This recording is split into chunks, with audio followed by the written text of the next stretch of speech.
ജ്ഞാനത്തിൻ്റെ പുസ്തകം 16-ാം അധ്യായം 16-ാം വാക്യത്തിൽ പറയുന്നുണ്ട്, ജ്ഞാനം വെള്ളിയേക്കാൾ ശ്രേഷ്ഠം, ബുദ്ധി പൊന്നിനേക്കാൾ വിലയേറിയത്.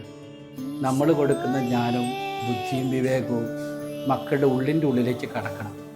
ഉള്ള് നല്ലതാകുമ്പോഴാണ് അവർ കൊടുക്കുന്ന ചിന്തകളും മനോഭാവങ്ങളും നല്ലതാകുന്നത്.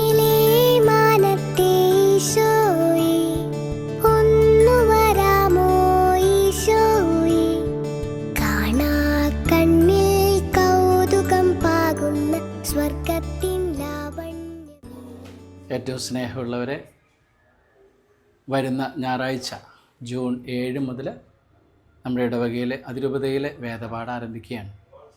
എല്ലാ കുഞ്ഞുങ്ങളെയും വേദപാഠത്തിന് മാതാപിതാക്കൾ പറഞ്ഞു വിടണം. നഴ്സറി മുതൽ ACC വരെയുള്ള കുട്ടികളാണ് നമ്മുടെ ഇടവകയിലെ വേദപാഠം പഠിക്കണേ. വേദപാഠം ഏറ്റവും അവിഭാജ്യമായ ഘടകമാണ്.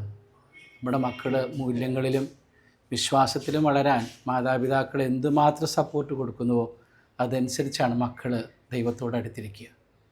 എല്ലാ മാതാപിതാക്കളും മക്കളെ വിശ്വാസത്തോടും ബോധ്യത്തോടും കൂടി വളരാൻ പറഞ്ഞു വിടണമെന്ന് സ്നേഹത്തോടു കൂടി ഓർമ്മിപ്പിക്കുകയാണ്.